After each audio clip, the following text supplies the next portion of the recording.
الله نحمده ونستعينه ونستغفره ونؤمن به ونتوكل عليه ونعوذ بالله من شرور أنفسنا ومن سيئات أعمالنا من يهده الله فلا مضل له ومن يضلل فلا هادي له ونشهد أن لا إله إلا الله وحده لا شريك له ونشهد أن محمدا عبده ورسوله صلى الله تعالى عليه وعلى آله وأصحابه وبارك وسلم تسليما كثيرا كثيرا أما بعد فأعوذ بالله من الشيطان الرجيم بسم الله الرحمن الرحيم يا أيها الناس أنتم الفقراء إلى الله والله هو الغني الحميد إن يشأ يذهبكم ويأتي بخلق جديد وما ذلك على الله بعزيز وقال النبي صلى الله عليه وسلم الكيس من دان نفسه وعمل لما بعد الموت۔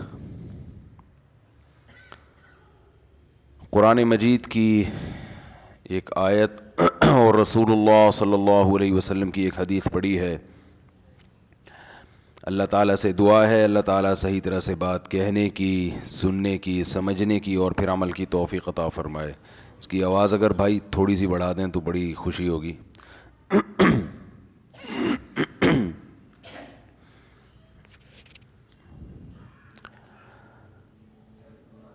اللہ تعالیٰ کا ارشاد ہے یا ایھا الناس انتم الفقراء الی اللہ۔ یہ دسمبر 2019 کا جمعہ ہے۔ یا ایھا الناس انتم الفقراء الی اللہ واللہ هو الغنی الحمید۔ اے لوگو تم سب کے سب اللہ کے در کے فقیر ہو، محتاج ہو، اور اللہ وہ ذات ہے جو غنی بھی ہے اور حمید بھی۔ غنی کا مطلب بے پرواہ، جسے کسی کی ضرورت نہ ہو۔ حمید کا معنی قابل تعریف۔ تو اللہ نے ہمیں اس آیت میں بتایا کہ ہم سب اللہ کے در کے محتاج ہیں۔ اللہ تعالیٰ نے انسان کو اشرف المخلوقات پیدا کیا، سب سے زیادہ عزت والی مخلوق، اور انسان کو عزت دے کے یہ بتایا کہ تم نے صرف میرے سامنے جھکنا ہے، کسی اور کے سامنے نہیں جھکنا۔ کسی اور کے سامنے جب انسان جھکتا ہے تو اس جھکنے کی دو قسمیں ہیں۔ ایک قسم ایسی ہے جس سے وہ اسلام سے ہی خارج ہو جاتا ہے، اور ایک قسم ایسی ہے جس سے اسلام سے خارج تو نہیں ہوتا لیکن اس کی عزت اللہ کی نظر میں گر جاتی ہے۔ ایک جھکنا جس سے انسان اسلام سے ہی خارج ہو جاتا ہے وہ ہے وہ ذلت اور کسی اور کے سامنے وہ انکساری جو عبادت کہلاتی ہے، یعنی کسی اور کی عبادت پہ آ جانا۔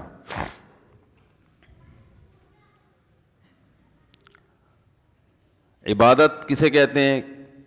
کسی کے سامنے کسی کی ایسی تعظیم کرنا کہ آپ کا یہ نظریہ ہو کہ جس کی میں تعظیم کر رہا ہوں لہو سلطۃ غیبیۃ، اس کو ایک غیبی قدرت حاصل ہے جس قدرت کے ذریعے یقدر بها علی النفع والضرر بغیر السبب، کہ وہ بغیر کسی سبب کے میری مدد کر سکتا ہے، مجھے نفع پہنچا سکتا ہے یا مجھے نقصان پہنچا سکتا ہے۔ جب کسی کے بارے میں آپ کا یہ نظریہ ہوگا کہ یہ مجھے فائدہ پہنچا سکتا ہے اور نفع، اور یہ فائدہ اور نفع کسی لاجک کے تحت نہیں، ویسے ہی جب چاہے پہنچا سکتا ہے، اس جذبے کے ساتھ جب آپ کسی کی تعظیم کریں گے تو یہ تعظیم عبادت کہلائے گی، یہ اللہ کے علاوہ کسی اور کے لیے جائز نہیں ہے۔ سمجھ رہے کہ نہیں سمجھ رہے بھائی؟ یہ جو ہمیں کہا جاتا ہے کہ غیر اللہ کی عبادت شرک ہے، تو یہاں عبادت کا مطلب سمجھیں. عربی میں عبادت جو ہے نا، جو قرآن میں حدیث میں عربی میں عبادت مختلف معنوں میں یہ لفظ استعمال ہوتا ہے.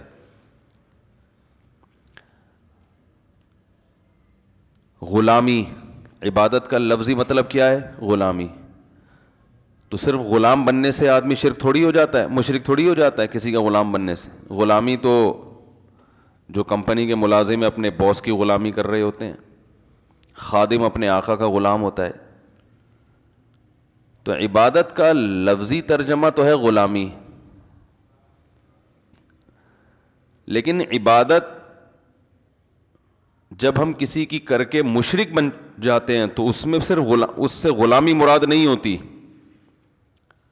اصل میں آج کل نا توحید ہی کو ڈیفائن نہیں کیا جا رہا کہ توحید کہتے کس کو ہیں، شرک کسے کہتے ہیں. تو بڑے مسائل کھڑے ہو گئے ہیں معاشرے میں. بعض لوگوں نے ہر چیز کو شرک کہنا شروع کر دیا کیونکہ توحید کا لفظ اس سے لوگ محبت کرتے ہیں، تو انہوں نے فتوے جھاڑنا شروع کر دیے. جو بھی کسی کی تعظیم کرے گا اس کو کیا کہنا شروع کر دیا؟ مشرک. اور بعض لوگوں نے اتنی تعظیم شروع کر دی کہ مشرک بھی ہو گئے، مگر ان کا وضو بی بی تمیزہ کا وضو ہے. وہ توحید کی جتنی مرضی دھجیاں اڑا دیں ان کی توحید ٹوٹتی نہیں ہے. بی بی تمیزہ کا وضو سنا ہے؟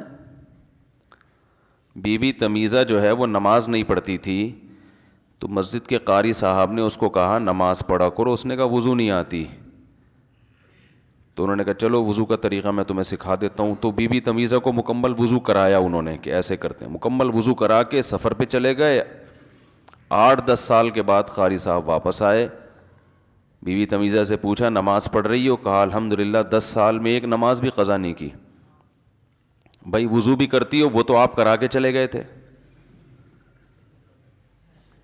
تو یہ 10 سال سے بی بی تمیزہ کے 6 بچے ہوئے، اس میں بھی وضو نہیں ٹوٹا ان کا.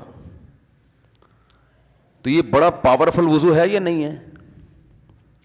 تو بعض لوگوں کی توحید اتنی پاورفل ہوتی ہے کہ وہ جو مرضی کرتے رہیں ان کی توحید ٹوٹتی نہیں ہے. یا رسول اللہ مدد بھی ہے، یا غوث اعظم بھی مدد، اور علی بھی مشکل کشا، اور فلاں بھی مشکل کشا، فلاں بھی حاجت روا. ساری دنیا سے مدد مانگیں گے اور یہ نظریہ رکھیں گے ہم جہاں بیٹھے ہیں جدھر سے نبی کو پکاریں، نبی ہماری پکار سنتے ہیں، ہماری پکار کا جواب دیتے ہیں، ہماری حاجت روائی کرتے ہیں. تو یہ اتنی پاورفل توحید ہے کہ یہ کچھ بھی کرتے رہو یہ توحید ان کی ٹوٹتی نہیں ہے. تو یہ اس سے تو بی بی تمیزہ کا وضو ہو گیا یہ. تو افراط و تفریط غلو ہے. بعض لوگ توحید کے معاملے میں ایسے سینسٹیو ہیں کہ ان کی نظر میں ہر ایک کیا ہے؟ مشرک ہے. وہ اگر کسی کو دیکھیں گے نا اپنے پیر صاحب کے جوتے اٹھا رہا ہے تو وہ بھی گویا مشرک ہے، اس نے تعظیم کی. کسی بزرگ کا ہاتھ چوم رہا ہے تو وہ بھی مشرک. فضائل اعمال کی کرامتیں جو ہیں وہ بھی کیا ہیں؟ حالانکہ وہ کرامتیں ہیں. کرامت تو توحید کی علامت ہوتی ہے کہ اللہ اپنے بندوں کے ہاتھوں یہ بھی کر سکتا ہے. تو اللہ کی توحید کی دلیل ہے، قدرت کی دلیل ہے کہ اللہ نے کسی بزرگ کے ہاتھ پہ یہ بھی کر کے دکھا دیا. تو یہ تو اللہ کی قدرت کی دلیل ہے، بزرگ کی قدرت کی تھوڑی دلیل ہے. لیکن اس کو بھی انہوں نے کیا کہنا شروع کر دیا؟ شرک. فضائل صدقات بھی شرک، فضائل اعمال بھی شرک. مگر یہی کرامتیں جب بخاری اور مسلم کے محدثین اور راویوں سے صادر ہوں تو وہاں کوئی کلپ مارکیٹ میں نہیں آئے گا. چپ. ٹھیک ہے نا؟ سمجھ رہے ہیں؟ فضائل اعمال یا فضائل صدقات میں کوئی بزرگ کی کرامت ہے کہ مردہ زندہ ہو گیا تو فلانا ہو گیا تو ڈمکانا ہو گیا، تو وہ شرک. لیکن وہی کرامت کسی ایسے محدث سے منقول ہو جو بخاری اور مسلم کے راویوں میں سے ہو تو کوئی کلپ ان لوگوں کا مارکیٹ میں نہیں آئے گا. چپ ہو جاتے ہیں، منافق ہیں. تبھی ہم بار بار کہتے ہیں کوئی سامنے بیٹھے گا تو بات کرے. آدمی بیٹھتے ہی نہیں کمبخت سامنے کبھی نہیں بیٹھیں گے. تو کرامت شرک نہیں ہوتی، کیونکہ کرامت کی نسبت کس کی طرف ہوتی ہے؟ اللہ کی طرف. بزرگ کی طرف مجازن نسبت کی جاتی ہے. معجزہ اصل میں اللہ کی طرف منسوب ہوتا ہے, معجزے کی نسبت پیغمبر کی طرف مجازن ہوتی ہے, حقیقتاً نہیں ہوتی.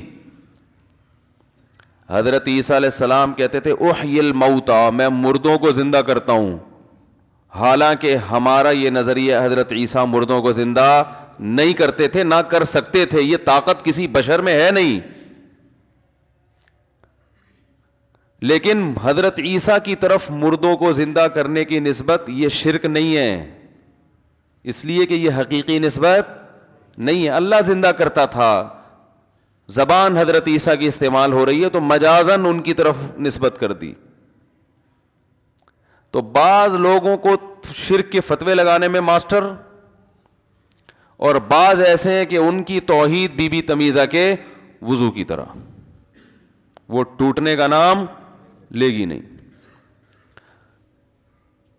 تو میں اصل میں یہ عرض کر رہا تھا کہ کون سی تعظیم ایسی ہے جو عبادت کہلاتی ہے اور جس کی وجہ سے انسان اسلام سے خارج ہو جاتا ہے.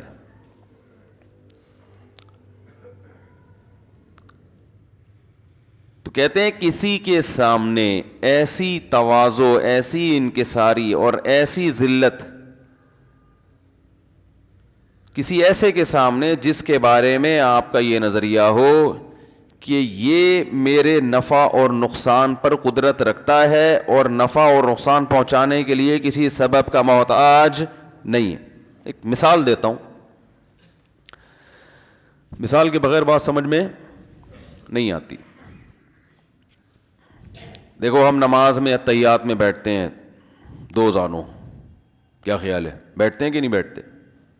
ہاتھ ہمارے کہاں ہوتے ہیں پتہ ہوگا نا آپ لوگوں کو, گھٹنوں کے قریب ہوتے ہیں ہاتھ.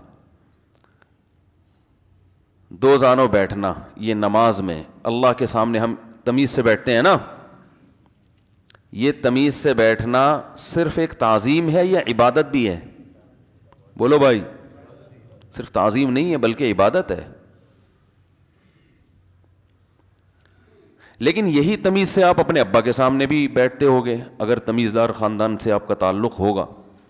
بعض دفعہ انسان تمیز سے اپنے ابا کے سامنے بھی بیٹھا ہوتا ہے نا, دو زانوں, بھائی ٹانگیں تو نہیں پھیلاتے نا ابا کے سامنے, تمیز سے نہیں بھی بیٹھے تو ایک دفعہ بیٹھ کے دیکھیں, ابا بیٹھے ہیں تو آپ دو زانوں تمیز سے ان کے سامنے ایسے کر کے بیٹھ گئے, تو کیا مشرک ہو جاؤ گے؟ ہے بھائی. حضرت جبریل علیہ الصلاۃ والسلام جب انسانی شکل میں رسول اللہ صلی اللہ علیہ وسلم کی خدمت میں حاضر ہوئے تو دو زانوں آپ کے سامنے آ کے بیٹھے.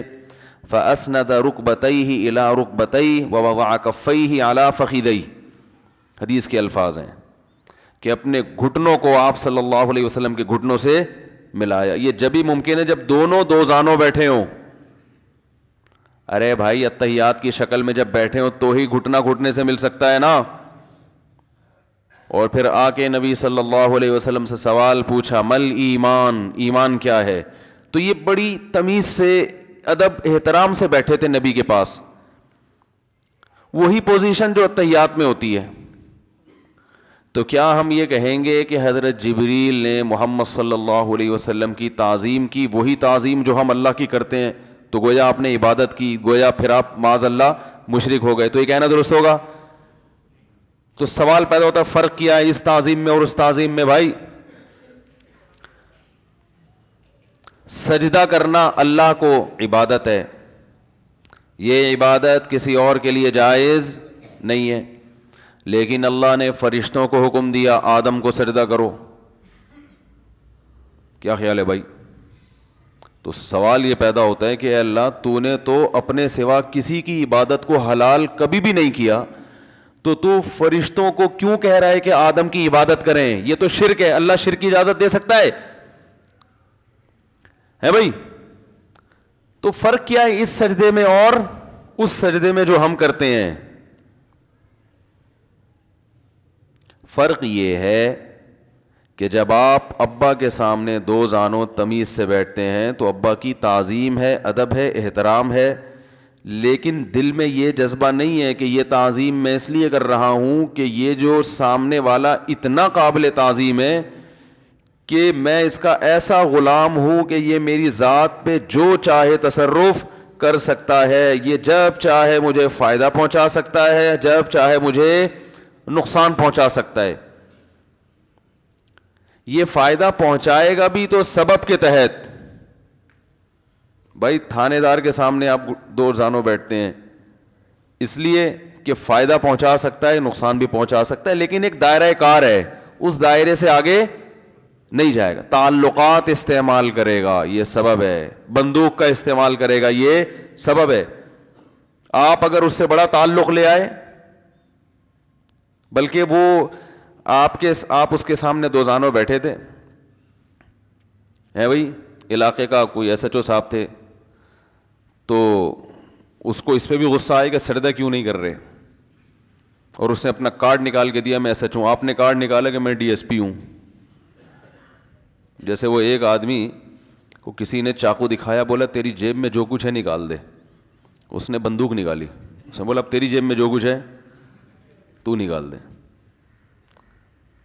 تو اب بجائے آپ اس کی تعظیم کریں وہ آپ کی تعظیم شروع کر دے گا. تو عام نارملی ہم جب کسی کی کو عزت دیتے ہیں, رسپیکٹ دیتے ہیں, تو یہ مقصد نہیں ہوتا کہ یہ ہمارے نفع اور نقصان پر قدرت رکھتا ہے.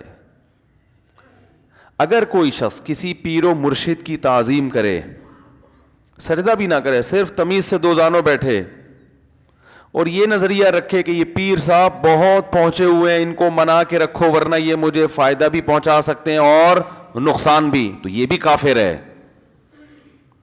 اور آج کل جاہل پیروں کی تعظیم اسی جذبے سے ہو رہی ہے, ورنہ اس کمبخت پیر کے پاس نہ علم ہے نہ تقوی ہے, بس اس خوف سے کہ پتہ نہیں ہمارے کچھ بگاڑ نہ دے. تو یہ بھی شرک ہے. کیوں بگاڑے گا؟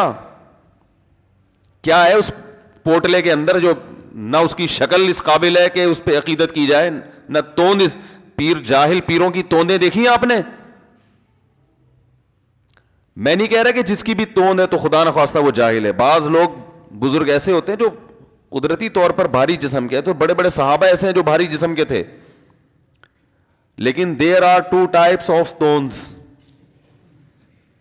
ایک نیچرل ہو قدرت کی طرف سے, ہر شخص کا اسٹرکچر ایک جیسا نہیں ہوتا. اللہ نے کسی کو بھاری بنایا, کسی کو دبلا بنایا, کسی کو کیسا بنایا, تو یہ تو خدا کی طرف سے ہے. یہ تو صحابہ میں بھی تھے, تابعین میں بھی, آج بھی بڑے بڑے اللہ والے ہیں جن کے جسم بھاری ہیں. لیکن ایک توند وہ ہوتی ہے جو صدقے کے بکرے کھا کھا کے, بولو نا بھائی, نکلی ہو, جو مدرسے کے چندے کھا کے نکلی ہو,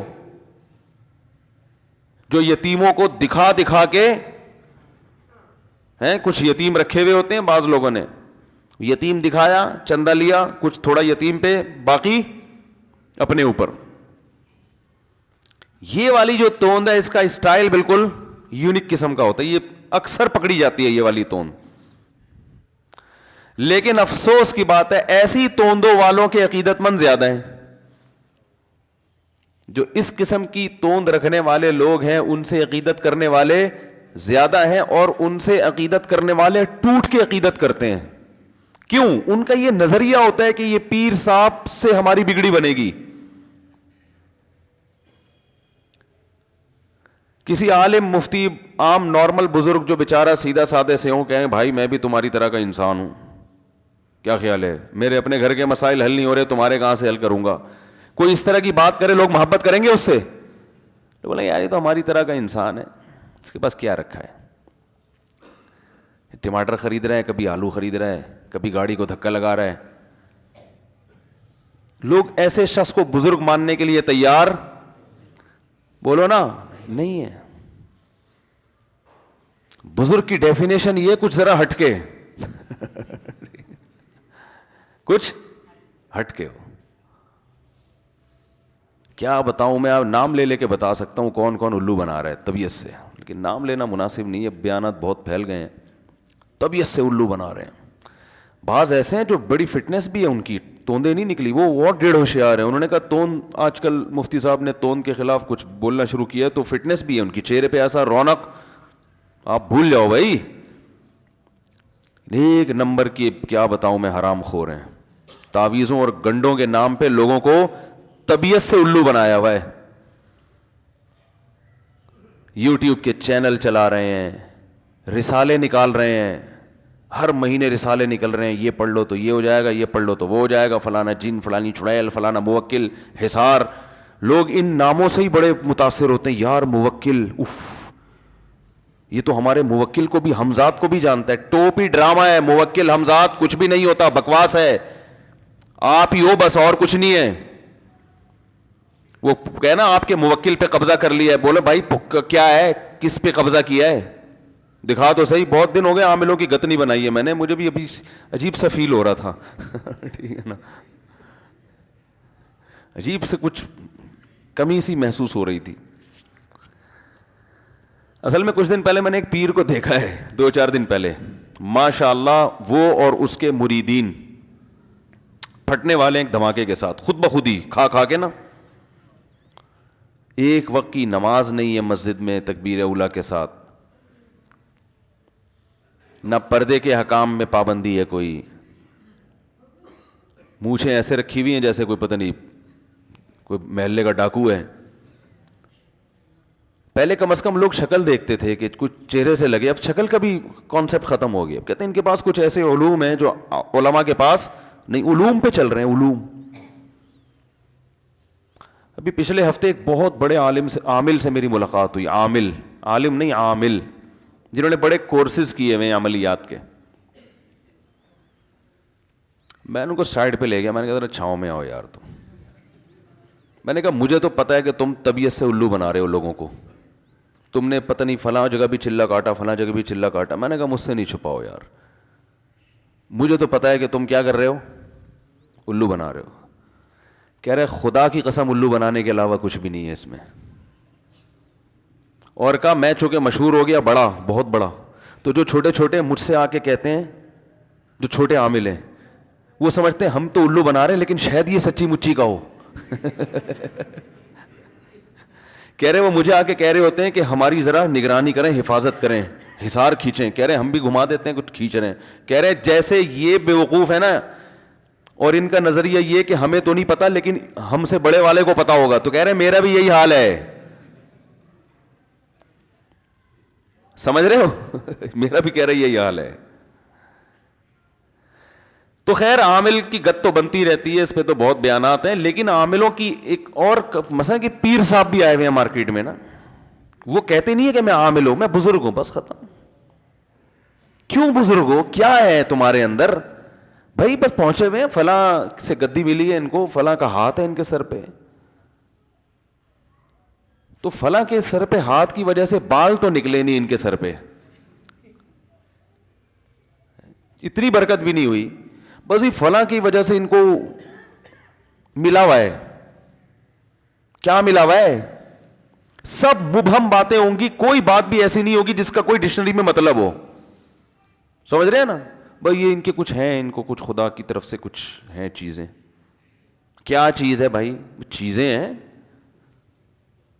یہ دیوبندی ہو, اہل حدیث ہو, بریلوی ہو, اور کتنے فرقے ہیں, شیعہ ہو یا مسلمین ہو, اس میں سب ایک جیسے ہیں, یاد رکھنا. اس میں کبھی دھوکے میں نہ آنا کہ فلاں کا خلیفہ تو فلاں کا ٹوپی ڈرامہ, یہ سب ٹوپی سب ایک جیسے ہیں. الا ان اولیاء اللہ لا خوف علیہم ولا هم یتقون. بزرگ کی ڈیفینیشن کیا ہے؟ قرآن نے بیان کی ہے. اولیاء اللہ, بزرگ کو ولی بھی کہتے ہیں نا, اولیاء اللہ بھی کہتے ہیں نا بھائی. اولیاء اللہ کہتے ہیں نا بزرگ کو, ولی کی جمع اولیاء, اور ولی اللہ کا دوست ولی. تو اللہ نے ولی کی ڈیفینیشن 2 لفظوں میں بیان کی ہے, لا خوف علیہم ولا هم یحزنون. پہلے تو بتایا کہ اللہ کے جو اولیاء ہیں, جو بھی بزرگان دین ہیں, ان پر قیامت کے دن کوئی خوف اور غم نہیں ہوگا. بتایا کہ اس سے پتہ چل رہا ہے گویا دنیا میں آزمائشیں آتی ہیں ان کے اوپر, لیکن آخرت میں نہیں ہوگی. 2 لفظوں میں اللہ نے ڈیفائن کیا, لا خوف علیہم ولا هم یحزنون الذین آمنوا, جن کا عقیدہ درست ہو, وکانوا یتقون, اور جو گناہوں سے بچتے ہوں. بس یہ کون ہے؟ اولیاء اللہ. عقیدہ درست, توحید کا عقیدہ, ختم نبوت کا عقیدہ. اور دوسری چیز کیا ہے؟ گناہ سے بچتے ہوں, تقوی, نظر کی حفاظت, نماز قضا نہ کرتے ہوں, جماعت سے نماز, تکبیر اولیٰ کا اہتمام.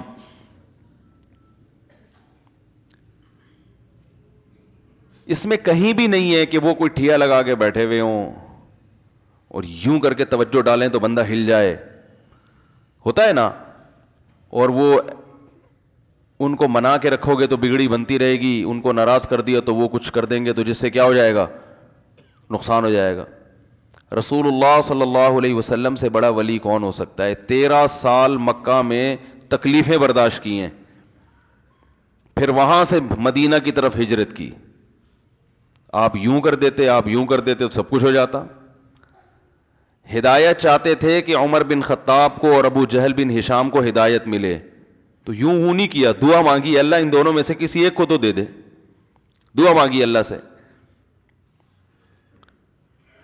پھر احد میں پھر لڑائیاں لڑی ہیں آپ صلی اللہ علیہ وسلم نے, پھر بدر میں لڑائیاں ہیں, غزوہ خندق میں لڑائی لڑی ہے. اگر یہ ساری طاقتیں, غیبی طاقتیں آپ کے ہاتھ میں ہوتی تو نہ خندقیں کھودنے کی ضرورت, نہ پیٹ پہ پتھر باندھنے کی ضرورت, نہ 313 کو 1000 کے مقابلے میں لا کے لڑانے کی ضرورت, نہ احد میں مشوروں کی ضرورت کہ کیا طریقہ کار اختیار کیا جائے, اسٹریٹجی کیا ہونی چاہیے اس دفعہ لڑائی کی. یہ تو سارے مشورے غزوہ خندق میں مشورہ لے رہے ہیں کہ بھائی یہ تو چاروں طرف سے قبائل نے مل کے حملہ کر دیا, کیا کریں, جنگ کیسے لڑنی چاہیے, مشورے لے رہے ہیں. سلمان فارسی کو بلایا رضی اللہ عنہ کہ عرب میں تو ایسی لڑائی ہم نے کبھی دیکھی نہیں ہے کہ چاروں طرف سے حملہ ہو رہا ہے, آپ بتاؤ جب آپ کے ملک میں ایسی لڑائیاں ہوتی تھی تو کیا کیا کرتے تھے؟ حضرت سلمان فارسی نے فرمایا ہم خندقیں کھودتے ہیں. مشورہ ہوا بھائی اس کے علاوہ کوئی آپشن نہیں ہے. غیبی طاقتیں ہوتی تو ان مشوروں کی اور ان لڑائیوں کی اور اتنی ٹینشن کی کیا ضرورت تھی بھائی؟ جو جاہل پیر ہے نا آج کل کا جاہل پیر, وہ بیٹھا ہوا ہے توند نکال کے, بس نہ اس کا کوئی بزنس ہے, سمجھ رہے ہیں, نہ محترم کا کوئی باپ دادا سے کوئی جاگیر ملی ہے, ان کو جائیداد ملی ہے, نہ کوئی مخلص مریدوں کے ہدیے ہیں. ایک ہدیہ وہ ہوتا ہے جو لوگوں کو الو بنا کے, صحیح ہے نا, لیا جائے تعویذ گنڈوں کے نام پہ, اور ایک ہدیہ وہ ہوتا ہے جو کوئی واقعی کوئی آپ سے عقیدت کرتا ہے تو وہ آپ کو کوئی ہدیہ دے دے. وہ اتنا بڑا نہیں ہوتا کہ اس میں لینڈ کروزر آ جائے, کیونکہ اس قسم کے ہدیے ہم بہت بھگتے ہوئے ہیں. ٹھیک ہے نا, وہ اتنا ہوتا ہے جتنی عقیدت ہے. 5 روپے کی عقیدت ہے تو 5 روپے دے دے گا آپ کا کوئی معتقد. بہت زیادہ عقیدت 5000 کی ہو جائے گی میرے بھائی, کیا خیال ہے؟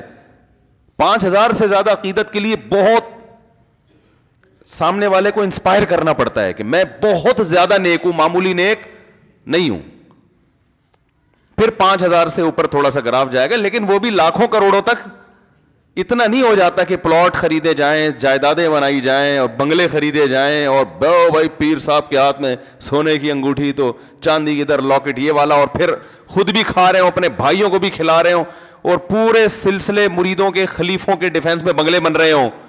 اس کی علامت ہے میرے بھائی دال میں کچھ کالا کالا, بولو نا بھائی, ہے. اس کے لیے ضروری ہے کہ آپ سامنے والے کو یہ جتلائیں کہ میں بہت پہنچا ہوا ہوں. مجھ پہ انویسٹ کرنا گویا اپنے اوپر انویسٹ کرنا ہے, سمجھ رہے ہو نا. مجھے خوش رکھو گے تو بگڑیاں بنتی رہیں گی, مجھے ناراض کرو گے تو بگڑی, بولتے کیوں نہیں بھائی, بگڑی بگڑ جائے گی تمہاری, خراب ہو جائے گی.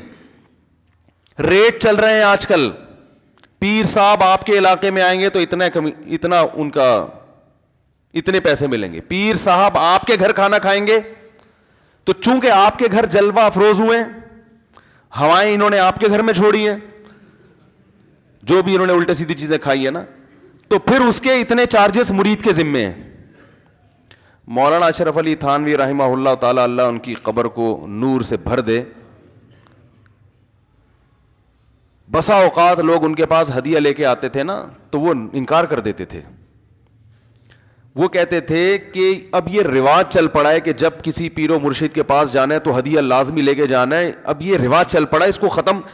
بعض دفعہ مرید کے دل میں, یعنی وہ خوش نہیں ہوتا دل سے, وہ کہہ رہا ہے پیر صاحب کو اگر نہیں دیے تو وہ کیا سوچیں گے, یہ پہلے زمانے میں ہوتا تھا بہت زیادہ. ایک سیٹھ نے ان کو بھری محفل میں ایک بڑی رقم دی ہدیے کے طور پہ. کیا اللہ نے جگر عطا کیا تھا. حضرت مولانا اشرف علی تھانوی رحمہ اللہ نے وہ بھری محفل میں اس سے گفٹ وصول کیا, ہدیہ وصول کیا, بھاری رقم تھی. پھر اس کو تنہائی میں الگ سے بلا کے وہ سارا گفٹ واپس کر دیا. سمجھ رہے ہیں بات کو کہ نہیں سمجھ رہے؟ کہا دیکھو مسئلہ یہ ہے کہ ہر دفعہ گفٹ دینا جب بھی کسی سے ملاقات ہو یہ ویسے ہی ٹھیک نہیں ہے.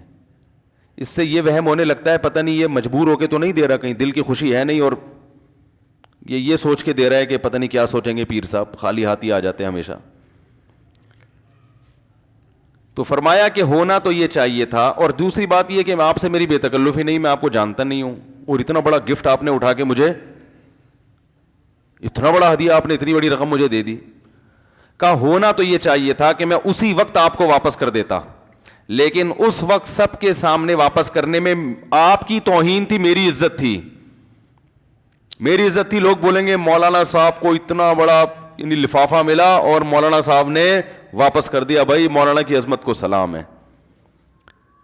فرمایا اب یہ واپس کرنے میں نہ تو میری کوئی عزت ہے اور نہ آپ کی کوئی توہین ہے. سمجھ رہے کہ نہیں سمجھ رہے بات؟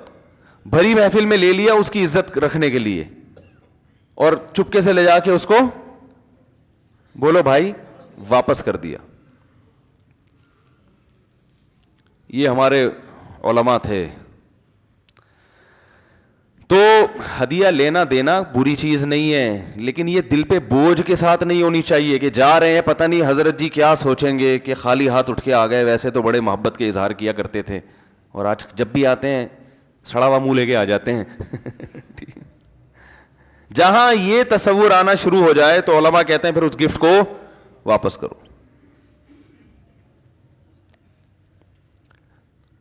باقی تو تہادوا تحابوا حدیث میں آتا ہے ایک دوسرے کو ہدایہ لیا دیا کرو, اس سے محبت بڑھے گی. لیکن یہ ہدیہ نہیں بلکہ جرمانہ بن جاتا ہے بعض دفعہ.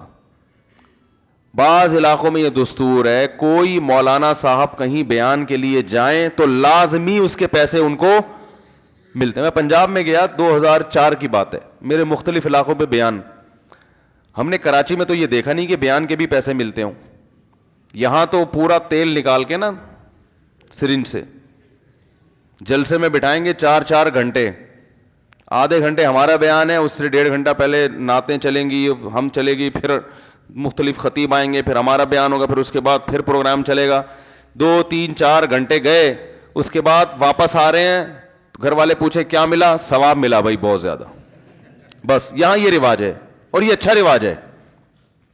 ہم تو کراچی کے عادی تھے بھائی, جہاں بھی بیان کے لیے جاؤ بس ثواب ملتا ہے, دعائیں ملتی ہیں, مفتی صاحب بہت اچھا بیان کیا, اللہ آپ کو جزائے خیر دے.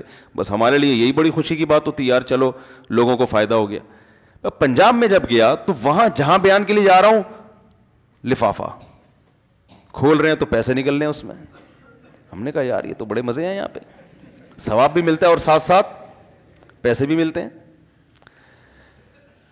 سب جگہ نہیں ہوگا بھائی, ممکن ہے پورے پنجاب میں نہ ہو, لیکن پتہ چلا یہاں کا دستور ہے, رواج ہی یہی ہے. تو میں نے کہا یہ تو پھر ہدیہ نہ ہوا, یہ اجرت ہو گئی نا, بیان کی کیا ہو گئی؟ اجرت ہو گئی ہے. تو اب جب اجرت ہو گئی تو پھر مسئلہ گڑبڑ یہ ہوتا ہے کہ جب آپ کو کسی چیز کی اجرت ملنا شروع ہو جائے نا, پھر انسان کمزور ہے, اللہ نے انسان کو کمزور بنایا, پھر وہ چاہتا ہے اس کا دماغ کمیشن کی طرف, ادھر بھی بیان ہے ادھر بھی بیان ہے, ادھر مل رہے ہیں 20,000 ادھر مل رہے ہیں 10,000, تو کہتا ہے ثواب گیا تیل لینے ادھر چلو وہاں زیادہ ثواب ملے گا, وہاں زیادہ اخلاص سے بیان ہوگا. اس لیے میری رائے یہ ہے کہ یہ جو خطیبوں کو پیسے دینے کا رواج ہے یہ ختم ہونا چاہیے. بھائی تبلیغ والے کسی چیز کے پیسے لیتے ہیں, 4 مہینے کے 2 مہینے کے لیے 4 مہینے کے لیے کہیں جا رہے ہیں تو پیسے لیتے ہیں بھائی. وہ تبھی تو دیکھو دنیا کی واحد جماعت ہے تبلیغی جماعت, ایک دھیلا بھی نہیں لیتی, لیکن اس کے باوجود سب سے زیادہ مبلغین تبلیغ میں ملیں گے آپ کو. کوئی ایسا نیٹ ورک جو پیسے لے کے تبلیغ کر رہا ہو, تبلیغی جماعت کا 10ویں حصے کو بھی نہیں پہنچا. بعض لوگوں کی اشکال ہوتا ہے بیچارے علماء کھائیں گے کہاں سے, یہ تو ویسے ہی غریب ہوتے ہیں, اوپر سے مفتی صاحب نے بیان کر کے ان کے بیان کے بھی پیسے بند کرا دیے. یہ بھی اشکال ہو سکتا ہے نا بھائی, یہ میرا بیان تو جاتا ہے, علماء بھی سنتے ہیں, خطبہ بھی سنتے ہیں, یار ایک مفتی صاحب جا کے کچھ تھوڑا لفافہ مل جایا کرتا تھا, اب اس لفافے سے بھی گئے, اور اوپر سے بچے پیدا کرو, وہ الگ آپ کی ترغیب ہے. بچے نان اسٹاپ پیدا ہو رہے ہیں, ادھر ہم جائیں واز بھی کریں, بیان بھی کریں, اور دوسری طرف بیانات کے پیسے بھی نہ لیں. تو میری رائے ہے ٹوٹی پھوٹی, بیانات کے پیسے نہیں ہونے چاہیے. بیانات کے پیسے جہاں جاؤ فری میں تبلیغ. رہا مسئلہ کہ بہت سے اکثر علماء تو بیچارے غریب ہی ہوتے ہیں, مسکین ہی ہوتے ہیں, ان کا کوئی وہ 8-10 سال جو جوانی کے بہترین تھے وہ تو مدرسے میں لگا دیے انہوں نے, جس میں کچھ ڈاکٹر بن جاتے, انجینئر بن جاتے. اب مدرسے سے فارغ ہو کر دین کی جو جن کا اوڑھنا بچھونا دین کی تبلیغ ہے, تو وہ بیچارے کیا کریں گے؟ تو اس کا حل یہ ہے کہ عوام کو ویسے ہی چاہیے کہ ان کو گفٹ دے دیا کرے بھائی, لفافے میں پیسے ڈال کے. ویسے ہی کوئی مولانا صاحب اچھے لگ رہے ہیں, مولانا صاحب آپ بہت اچھے ہیں, تو میری طرف سے یہ گفٹ ہے آپ کو. وہ بیان کے ساتھ جوڑنا, بھائی بولنے پر گورنمنٹ نے پابندی لگائی ہے, ویسے ہی خیال کرنا چاہیے نا بھائی, یہ تو ویسے ہی خیال کرنا چاہیے ان کا.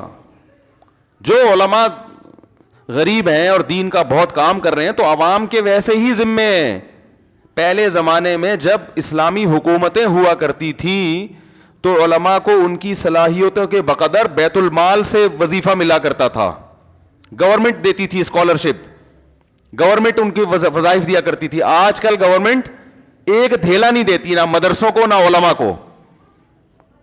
اب اگر وہ یہ علم چھوڑ کر بزنس کی طرف آئیں تو ہر آدمی ہر کام کرتا نہیں ہے, سمجھ رہے ہیں نا. اکثر بزنس کرنا جدی پشتی لوگوں کا کام ہوتا ہے, ان کو تجربہ ہوتا ہے. بہت سے بیچارے علماء آئے, گھر میں چولہا نہیں جل رہا تھا تو بزنس کی طرف آئے, تو نہ ادھر کے رہے نہ بولو نا بھائی, نہ ادھر کے رہے نہ ادھر کے رہے, ٹھیک ہے نا. کاروبار آتا نہیں تھا, وہ ڈوب دیا, اور ادھر سے دین کی کاموں سے بھی گئے. دوسرا نقصان یہ ہوتا ہے کہ جب زیادہ ٹائم ادھر لگاتے ہیں تو ادھر سے چلے جاتے ہیں. میں تو کہتا ہوں دینی مدارس سے فارغ ہونے والے طلبہ کو کہ کچھ اپنا بزنس بھی شروع کرو ساتھ ساتھ, تاکہ ایسا نہ ہو کہ کوئی جیب میں کھجا رہا ہے تو آپ کو لگے کہ شاید ہدیہ نکال کے دے رہا ہے. غربت ایک حد تک انسان سے برداشت ہوتی ہے, اس کے بعد استغنا ختم, پھر لوگوں کی جیبوں پہ نظریں جاتی ہیں. یہ تو بہت کم لوگ ہیں اہل اللہ جو گزرے ہیں, حکیم الامہ مولانا تھانوی رحمۃ اللہ علیہ, ارشد گنگوئی رحمۃ اللہ علیہ جیسے, کہ انتہائی شدید غربت میں ایسا توکل کیا انہوں نے, لیکن اتنا توکل مارکیٹ میں شارٹ ہے. تو میں تو طلبہ سے کہتا ہوں بھائی تھوڑا سا کوئی دنیا کا کام بھی کرو, بالکل ہاتھ پہ ہاتھ رکھ کے نہ بیٹھ جاؤ. مسجد کا امام ہے, 6,000 تنخواہ ہے, 10,000 6,000 بہت زیادہ 15,000, اور 15,000 میں بھائی کیسے گزارا ہوگا بیچارے کا, انسان گئے یار وہ, اس کو پتہ نہیں کیا سمجھتے. اب وہ نتیجہ یہی نکلے گا کہ جب وہ 15,000 میں وہ گزارا کرے گا, بچوں کی اسکول کی فیسیں بھی ہیں, کنوینس کا خرچہ بھی ہے, گیس بجلی کے بل تو چلو اکثر مسجدیں خود دے دیتی ہیں, اور پھر وہ اس کے تعلقات زیادہ, تو مہمانوں کی آمد و رفت بہت ہوتی ہے. مساجد کے جو امام ہیں نا ان کے ہم ویسے دل کے سخی بھی ہوتے ہیں, آمد و رفت, وہ چائے پلا کے پبلک کو نا, پھر وہ ہر تھوڑی دیر میں کوئی نہ کوئی آ رہا ہے, امام صاحب کو سب کو بٹھانا پڑتا ہے. ہم تو لفٹ نہیں کراتے زیادہ, ٹھیک ہے بھائی ٹائم نہیں ہے جاؤ. ابھی کل میں نے کہیں نکاح پڑھانے جانا تھا, ان کو میں نے کہا کہ 7:30 بجے ٹائم ہے نا, 8 بجے میں نکاح پڑھاؤں گا, 8 بجے کے بعد میں نے کہا 1 منٹ نہیں ٹھہروں گا, میں میری کہیں میٹنگ تھی. تو انہوں نے کہا ٹھیک ہے. میں نے کہا ٹھیک ہے نہیں, اتنا آسان نہیں سمجھ رہے آپ اس کو, ٹھیک ہے نہیں, میں نہیں بیٹھوں گا, بتا رہا ہوں میں, کیونکہ ہمیں بہت ٹھیک ہے بھگتے ہوئے ہم نے. لوگ کہتے تھے ٹھیک ہے, پھر بیٹھے رہیں 1 گھنٹہ 2 گھنٹہ 1.5 گھنٹہ. میں نے کہا بھائی 8 بجے سے پہلے نکاح ہو گیا تو ٹھیک ہے. ابھی میری آڈیو بھی اگر میں کہوں نا آپ کو واٹس ایپ پہ سنا سکتا ہوں, جو میں نے ان کو آڈیو بھیجی. میں نے کہا 8 بجے کے بعد دولہا دلہن کو چھوڑ کے میں بھاگ جاؤں گا, پھر رونا نہیں کہ ہماری بارات کو کیا ہوا, ہمارے ہائے ہائے یہ کیا ہو گیا, قاضی کہاں سے لائیں, ایسی کی تیسی, جو مرضی کرو. اگر یہ اصول ہے تو میں آ جاؤں گا, ورنہ نہیں آؤں گا. بھائی کام تھا بہت ضروری. ہماری قوم کی حالت آپ کو پتہ ہے کہ ٹائم کیا ہوتا ہے, بیٹھے ہیں پاگلوں کی طرح. بھائی آپ 8 کے بجائے اگر آپ کو پتا ہے کہ پبلک کو 8 کا ٹائم ہم نے دینا ہے, ہوگا 10 بجے, تو مجھے 10 کا ٹائم دو نا. پھر بھئی آپ نے کہا ولیمے کا کھانا 10:30 بجے اسٹارٹ ہو جائے گا, آپ کو پتا ہے ہوگا 11:30 بجے, تو مفتی صاحب کو آپ 11:30 کا بولو, 10:30 کا نہیں بولو, اور پھر ہم احتیاطاً 11:45 پہ آئیں گے, کیوں ہمیں پتا ہے انہوں نے 2 گھنٹے کا اندازہ لگایا, اس میں بھی اونچ نیچ ہو سکتی ہے. تو اس طریقے سے چلا جا سکتا ہے. تو ائمہ کرام جو ہیں بیچارے, ان کے لوگ بھی آتے ہیں ملنے کے لیے, درجنوں لوگ, وہ چائے بھی چل رہی ہے اور دودھ پتیاں بھی پلا رہے ہوتے ہیں, سخاوت ہوتی ہے, وہ آدھی تنخواہ تو ان کی مہمان نوازی میں گزر جاتی. تو اب نتیجہ یہی نکلے گا کہ جو بہت پرہیزگار ہے, توکل ہے, وہ تو افورڈ کر لیتے ہیں کہ بس بیگم فاقے کرو, گزارا کرو, اللہ بہت بڑا ہے. جب مولوی سے شادی کی تھی تو شادی سے پہلے سوچنا چاہیے تھا کہاں شادی ہو رہی ہے. تو وہ بیگم بھی توکل والی ہوگی, چلو میرے ابا نے کسی مولانا کے حوالے مجھے کر دیا, ہم دونوں اب چائے میں پاپے ڈبو کے کھائیں گے, اللہ جنت میں ہمیں کھلائے گا. تو پہلی بات تو امام کو اتنا توکل کرانا, پھر وہ کر لے گا تو اس کے بیوی بچے ضروری ہے کہ کریں وہ. تو نتیجہ پھر کیا نکلتا ہے, تعویذ گنڈے, جن چڑیل بھوت بھگاؤ, وہ ادھر آ جائے گا. یا پھر کیا ہوگا, بعض دفعہ بعض مالدار لوگوں کی جیبوں پہ نظریں جان, یار ان سے تعلق ذرا اچھا بنا کے رکھو تاکہ ان کی جیب سے. دیکھو سعودی عرب میں امام کسی کو لفٹ کراتا ہے, سعودی عرب یا دبئی شارجہ میں کبھی امام کو دیکھا آ کے بیٹھا ہو, آئیں جی ہمارے یہاں بیٹھے ہیں اور سیٹھ صاحب آپ خیریت سے ہیں, مالداروں سے دوستیاں لگا رہے ہوں, دبئی میں, شارجہ میں, یو اے ای میں کبھی دیکھا آپ نے سعودی عرب میں؟ یا کوئی تعویذ گنڈوں کی دکان کوئی امام کھول کے بیٹھا ہو جن چڑیل بھوت بگانے کے لیے؟ کوئی سعودی عرب میں ایک سینٹر دکھاؤ بھوت بگانے کا, مجھے بتاؤ, روحانی علاج کا کوئی ایک سینٹر سعودی عرب میں دکھاؤ. وجہ کیا, اماموں کی تنخواہیں ٹھیک ٹھاک ہوتی ہیں, لفٹ نہیں کراتے, بولے تمیز سے آگے بیٹھ کے نماز پڑھ, پتلی گلی سے نکل, زیادہ چک کرنے کی ضرورت نہیں. ہمارے یہاں کیا, میں نے خود مسجدوں میں دیکھا ہے, ایک مسجد میں ہم گئے حیدرآباد میں, مغرب کی نماز کا ٹائم تھا, ہم نے بھی نماز پڑھی, نماز کے بعد اب امام صاحب دعا مانگ رہے ہیں, اے اللہ ستار بھائی, اب مجھے نام یاد نہیں ہے, اب میں فرضی نام لے, یا اللہ ستار بھائی نے پنکھا لگوایا ہے مسجد میں, اللہ ان کی والدہ کی قبر کو نور سے بھر دے, اے اللہ وسیم کباڑیے کے ساتھ خصوصی رحمت کا معاملہ فرمائے, اے اللہ وسیم کباڑیے کے ساتھ ان کے بڑے اس مسجد پر احسان. اصل میں وہ سارے بڑے بڑے لوگ ہوتے ہیں جن سے امام صاحب کے سلام دعا ہوتی ہے. اب ہماری ایک رکعت نکل گئی تھی, وہ رکعت ہمارے لیے پڑھنا مشکل, ہمیں نماز میں اللہ معاف فرمائے ہنسی آنا شروع ہو گئی, یار یہ کیا پورے محلے کے سرداروں کے نام امام صاحب نے یاد کیے ہوئے, ایک ایک کا نام لے کے نا بڑی ڈیٹیل کے ساتھ, پوری تفصیل کے ساتھ, کہ کہیں ایسا نہ ہو کہ کسی اور کا ثواب کسی اور میں نہ, شناختی کارڈ میں جو نام ہے نا وہی نام لو, ایسا نہ ہو فرشتے ادھر کا ثواب ادھر پہنچا دیں, ادھر والا ادھر پہنچا دیں. ارے بھائی پنکھے لگا دیے ختم ہو گئی بات, بھائی اللہ کے لیے کیا ہے, اللہ کو پتا ہے پنکھے پہ نام لکھا ہوتا ہے فلانی کی دادی کے ثواب کے لیے. ٹھیک ہے, بعض مسجدوں میں نے دیکھا ہے پنکھوں پہ لکھا ہوتا ہے فلانے کی. بھائی آپ نے جب لگایا اللہ کے لیے تو جس کی نیت کریں گے اس کو انشاءاللہ ثواب, اللہ نے ثواب دینا ہے, تو اللہ کو رجسٹر کی ضرورت ہے کیا؟ یہ اللہ نام دیکھ کے اچھا قیامت کے دن اچھا بھائی یہ والا پنکھا لے کر آؤ, اس پہ کس کا نام لکھا ہوا ہے. اللہ تو دلوں کے حالات جانتا ہے. تو یہ ہوتا ہے غربت. غربت عیب نہیں ہے, فخر ہے, کیونکہ ہمارے نبی صلی اللہ علیہ وسلم مسکین تھے, لیکن یہ استغنا کے ساتھ فخر ہے. اگر اس میں استغنا ختم ہو جائے تو پھر غربت ایک بہت بڑی آزمائش ہے, تباہی ہے. اس لیے میں کہتا ہوں مساجد کے انتظامیہ, جو جتنی بھی مساجد کی انتظامیہ, اللہ کا واسطہ اماموں کو تنخواہیں ڈھنگ کی دیا کرو, وہ بھی انسان کے بچے ہیں. ایسا ترسا کے نوالے دے رہے ہوتے ہیں نا ان کو, 1000 روپے تنخواہ میں اضافہ کرنا ہوگا تو 6 اجلاس ہوں گے کمیٹی کے, 6 اجلاس ہوں گے کہ 1000 روپے اس سال اضافہ کیا جائے گا. میں اپنی انتظامیہ کے علاوہ کی بات کر رہا ہوں. اور انتظامیہ والے روتے رہتے ہیں بیٹھ کے, مسجد میں پیسے ہی نہیں ہے. او بھائی یہ پوری عمارت کیسے بن گئی اگر پیسے نہیں ہیں؟ کنسٹرکشن کا کام ہوتا رہے گا دبا کے, انتظامیہ کیا کرے گی, ایک اور مسجد بنا لے گی, ٹائلیں لگ رہی ہیں, امام اور مؤذن کی تنخواہ بڑھانے کے پیسے, بولو بھائی نہیں ہوتے. عجیب حساب ہے یار. تم کم از کم ایک گورنمنٹ کا جو ادنا ملازم ہوتا ہے اتنی تنخواہ تو دو, اور ریٹائرمنٹ پہ کوئی بینیفٹ نہیں ہے. کتنے بڑے بڑے علماء کو ہم نے مدرسوں میں دیکھا, ہم نے اپنے بزرگوں سے سنا ہے 35 سال انہوں نے ایک مدرسے میں پڑھایا, 35 سال, اور سارا دن پڑھایا. جب ان کا انتقال ہوا تو بچوں کے پاؤں میں پہننے کے لیے چپلیں نہیں ہیں. کوئی مدرسے کی انتظامیہ کو خیال نہیں کہ یار ایک آدمی نے 35 سال خدمت کی ہے, کم از کم کوئی ریٹائرمنٹ پہ یا انتقال پہ کچھ کر دو. نا نا نا نا, وہ محتمم جتنے پیسے آئیں گے ایک اور مدرسہ بنا لے گا. اور جب اساتذہ بات کریں گے بھائی کچھ تنخواہ بڑھاؤ, تو بھائی اللہ کے لیے پڑھا رہے ہو. ہمارے نبی جو کی روٹی کھایا کرتے تھے, ہمارے نبی یہی ہوتا ہے نا. ہمارے نبی صلی اللہ علیہ وسلم نے غربت میں اصحاب صفہ کو دیکھو, ان کے پاس تو پہننے کے کپڑے نہیں ہوتے تھے. تو بھائی ان کے پاس تو پیسے نہیں تھے, آپ کے پاس تو پیسے ہیں.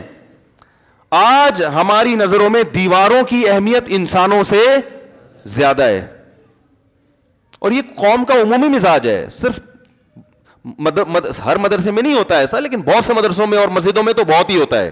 امام کو ایسا نچوڑ کے رکھیں گے, ایسا نچوڑ کے رکھیں گے, بیچارے کو وہ مجبور ہوتا ہے پھر کچھ ادھر سے کچھ ادھر سے, کچھ قرآن خوانی سے, ٹھیک ہے نا, کچھ ایک پلیٹ ادھر کر دی, ٹھیک ہے صحیح, تو نچوڑتے ہیں اس کو. کیا کہہ رہا تھا میں, بات کہاں سے کہاں چلی گئی یار, سارا موضوع ہی چینج ہو گیا یہ ادھر آ کے. وہ عاملوں پہ بات آئی تھی, پیروں پہ, جاہل پیروں پہ, تو سارا موضوع ہی چینج ہو گیا. جلدی سے بات سمیٹ کے ختم کروں. اچھا, گھروں میں بھی یہی ماحول ہے. ابا باپ جو ہے نا, بیٹے کی خوراک, بیٹے کی تعلیم پہ اتنا خرچ نہیں کرتا, بحریہ ٹاؤن میں 2 پلاٹ اور لے لے گا وہ. یعنی پتھروں کی اہمیت, دیواروں کی اہمیت انسانوں سے, بولو بھائی, زیادہ ہے. کرائے کے مکان پہ رہ کے اچھا کھا لے, نا نا نا نا نا, ذاتی مکان ہو بے شک کھانے کے لیے ڈھنگ کی چیزیں نہ ملیں. کئی لوگ میں نے دیکھا پیسہ آیا, میں نے کہا اچھا کھا لو, اب تو اللہ نے پیسہ دے دیا ہے, کچھ تمیز کی چیزیں کھا لو, زیتون ویتون لا کے رکھا کرو, دیسی گھی کھاؤ, ٹھیک ہے نا, کچھ ایکسرسائز کرو, جم جایا کرو, تھوڑا وہاں بھی فیس دے دیا کرو. نہیں بھائی, پہلے اپنا مکان ہونا چاہیے. اپنا مکان اپنا ہی ہوتا ہے. دیواروں پھر اپنا مکان بنا کے اس میں شو ہے, شو بازی. لوگ بولیں گے ماشاء اللہ ذاتی مکان, اتنی اچھی گاڑی, اور تھوڑے دیر میں پھر انا للہ. میں نے کہا ایک بلڈ پریشر کی مشین خرید لو, اللہ کے بندے, چیک کر لیا کرو, بی پی ہائی ہو رہتا ہے تمہارا. نا نا نا نا, وہ بھی نہیں خریدیں گے. بس وہ ٹھیکیدار اور بحریہ ٹاؤن کی قیمتیں روزانہ چیک کرتے رہیں گے بیٹھ کے. نتیجہ یہی نکلتا ہے کہ تھوڑے دن میں وہ اپنے مکان میں تو سریا ڈالا تھا, ہڈیوں میں کا سریا پرانا ہو چکا ہے, اس کی ریپیئرنگ کی فکر بولو بھائی نہیں کی. تو مکان تو مضبوط ہے اور خود کا انا للہ ہے بھائی, ہو گیا. تو یہی حال گھر میں بھی ہوتا ہے. باپ پیسے بچا بچا کے, نہ اچھی ایجوکیشن اور نہ بچوں کی خوراک اچھی, سارا پیسہ مکان بنانے میں لگا دیا. اور مسجد میں بھی یہی ہوتا ہے. مساجد کی انتظامیہ پیسے آتے رہیں گے, ڈبل منزلہ, 3 منزلہ, 4 منزلہ, ایک اور پلاٹ, مسجد بڑھ گئی, فلانا ہو گیا, یہ ہو گیا. وہ بیچارے جو مسجد کے ملازمین ہیں وہ کیا ہوتے چلے جائیں گے, وہ پھر زکوٰۃ اور فطرانے پہ پل رہے ہوتے ہیں. اور مدرسوں میں بھی بہت سے مدرسوں میں ایسا ہوتا ہے, محتمم صاحب بتا ہی نہیں رہے ہوتے, حساب کتاب ہی نہیں رکھتے کہ بھئی کتنا آ رہا ہے, کہاں جا رہا ہے. سب کو بھئی مجھے آ رہا ہے نا, تم کیوں پوچھ رہے ہیں بھائی, مجھے پتا ہے نا کہاں آ رہا ہے. حالانکہ مدرسہ کسی کے باپ کی ملکیت تھوڑی ہے, وہ تو ایک ٹرسٹ ہے. تو ٹرسٹ میں تو آپ کو بہت سے لوگوں کو اعتماد میں لے کے چلنا پڑے گا. یہ تو ویسے ہی غلط ہے بھائی, کہاں سے آ رہا ہے, کدھر جا رہا ہے, بتاؤ. کچھ لوگ تو, یہ تو گورنمنٹ کا قانون بھی ہے, شریعت کا بھی مسئلہ ہے, کم سے کم 2 گواہ ہونا. جتنے مالی لین دین ہو, اللہ کہتے ہیں کم سے کم 2 آدمیوں کو گواہ بناؤ. تو کسی مدرسے میں جتنا چندہ آ رہا ہے, کم سے کم 2 آدمی اس پہ گواہ ہونے چاہیے. کہاں خرچ ہو رہا ہے, کم سے کم 2 آدمیوں کو پتا ہونا چاہیے, تاکہ کوئی الزام لگائے نا محتمم پر کہ یہ پیسہ کہاں گیا. آج اگر کسی محتمم سے پوچھتے ہیں یہ پیسہ کہاں گیا, کہ تم کون ہوتے ہیں پوچھنے والے, وہ یہ جواب دے گا. بھائی اللہ نے جب 2 آدمیوں کے درمیان مالی لین دین ہو تو اس پہ گواہ بنانے کا اور اس کو لکھنے کا حکم دیا. تو آپ تو لاکھوں لوگوں کے وکیل ہیں, لاکھوں لوگ آپ پہ اعتماد کر رہے ہیں اور آپ ہزاروں پہ خرچ کر رہے ہو. آپ کو کس نے اجازت دی ہے کہ لکھت پڑھت کے بغیر اور گواہ کے بغیر آپ جو مرضی کرتے چلیں, کوئی حساب ہی نہیں ہے؟ کیا خیال ہے بھائی؟ نہیں یقین آتا جا کے اپنے کسی مدرسے سے پوچھیں محترم صاحب سے, بھائی وہ پیسہ کہاں گیا, کہاں سے آیا؟ وہ کہے گا آپ کون ہوتے ہو؟ کہتے ہیں میں تو نہیں ہوتا, لیکن آپ کی انتظامیہ کے 2-4 لوگ تو ہوں گے نا, تو ان کو بتا دیں. بعض ہر جگہ نہیں ہوتا الحمدللہ, مدارس میں زیادہ تر تو ہر چیز کا حساب ہوتا ہے, لیکن بہت سے مدرسے ایسے بھی ہیں, دکانیں چلا رہے ہیں وہ, خاص طور پر جو چھوٹے چھوٹے چل رہے ہیں نا, لوگ پوچھتے ہی نہیں کہ اب کہاں سے آ رہا ہے پیسہ اور کہاں جا رہا ہے, کوئی پوچھنے والا نہیں. چیزیں فروخت ہو رہی ہیں, مدرسے فروخت ہو رہے ہیں, صحیح ہے نا, مسجدیں فروخت ہوتی ہیں, ٹرسٹ فروخت ہوتے ہیں. اللہ نے تو مالی لین دین میں ایک ایک پائی کے حساب رکھنے کا حکم دیا ہے, ایک ایک پائی کے. دیکھو مسجد میں جتنا چندہ آتا ہے نا, میرے پاس جتنا چندہ آتا ہے مسجد کا, یہاں کوئی, میں سب سے پہلے میں یہاں ہوں تو میں بولتا ہوں ان کو جا کے دو, وہ صدر صاحب, میں چندہ, بھائی مسجد کا چندے کے لیے ایک کمیٹی بنی ہوئی ہے تو میں کیوں لوں, مجھے کیوں دے رہے ہو, ادھر جا کے دو. اور اگر مجھے کوئی مسجد میں لا کے دیتا ہے تو میں پہلے کہتا ہوں بھائی اس کی رسید کٹواؤ, یہ ضروری ہے, تمام معاملات میں ضروری ہے. ایک عجیب بھیڑ چال چلائی ہوئی ہے. تو خیر یہ بات پیروں پہ چل رہی تھی, لیکن پیر صاحب کا سسٹم آج کل مارکیٹ میں جاہل پیر ہے, ان کا سسٹم ایسا ہے کہ ان سے تو پوچھنا کفر ہے, دائرہ اسلام سے خارج ہو گیا آپ اگر آپ نے پوچھ لیا. تو خیر عبادت کا مفہوم چل رہا تھا, بات سمیٹ کے ختم کروں. عبادت کا مطلب ہے کسی کے یہ نظریہ رکھ کے, آخر میں بات میں کہتا ہوں بھائی مساجد کی انتظامیہ کو چاہیے اپنے اماموں کی تنخواہیں بڑھائیں اور کوئی سسٹم بنائیں. ریٹائرمنٹ پہ کیا ہوگا, تبھی وہ ریٹائر نہیں ہوتے امام لوگ, اکثر امام ریٹائر ہوتے ہی نہیں, وہ کہتے ہیں ابے ریٹائر ہو گئے تو تنخواہ مل رہی ہے تو گئی ہماری, ٹھیک ہے نا, تو وہ بیچارے وہ ٹی بی کے مریض ہو جائیں گے, کینسر ہو جائے گا, وہ پھر بھی آ رہے ہوں گے.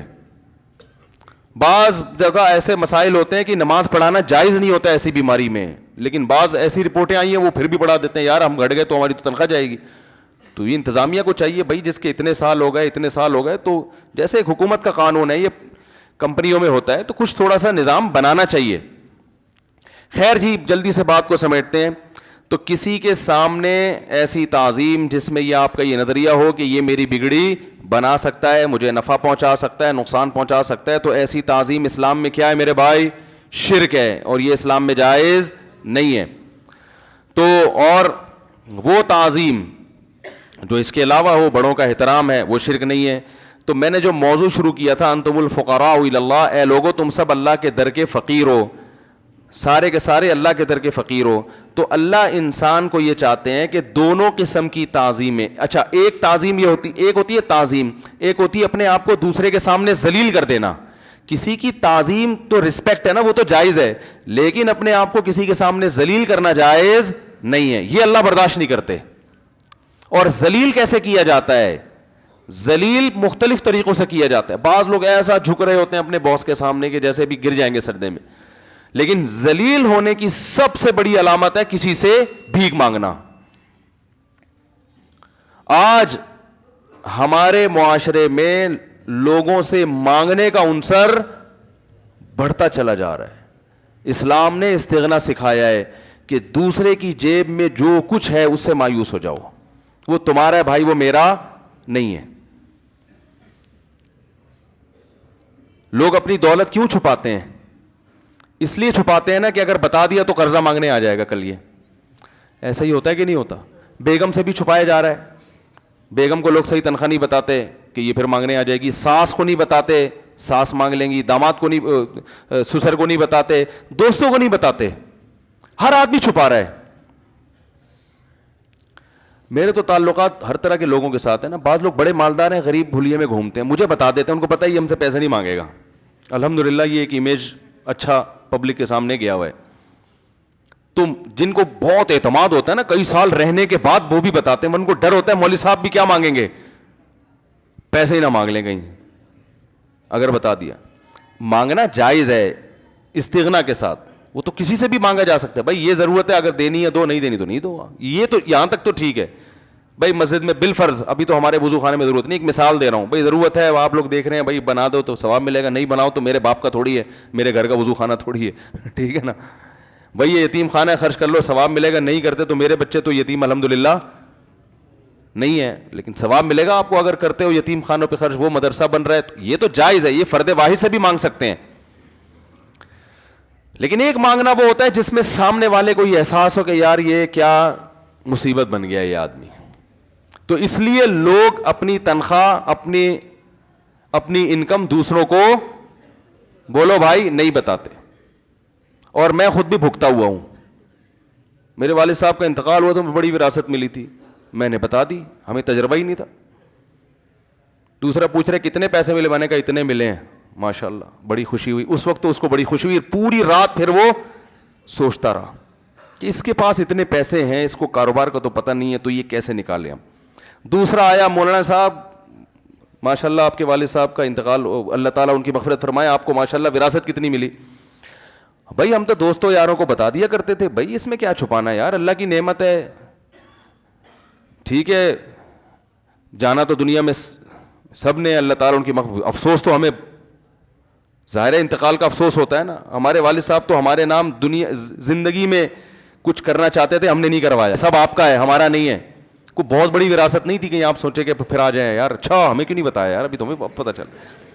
جتنی بھی تھی, چاہے 5,000 ہو, چاہے 10,000 ہو, چاہے 1 کروڑ ہو, چاہے 5 لاکھ ہو, چاہے 2 لاکھ ہو, ہر چیز کے خریدار مارکیٹ میں موجود. اگر آپ بولو گے مجھے 1 لاکھ روپے ملے تو یہ بھی بہت سے لوگوں کی نیندوں کو 1 لاکھ بھی اڑائے گا کہ یار 1 لاکھ بھی تو پیسے تو ہے نا, تو 50,000 لگا دو, 50 آپ کے 50 میں 50 دے دو, تو میں اس سے 1 مہینے میں اتنے کما کے یہ اصل بھی ریٹرن ہو جائے گا.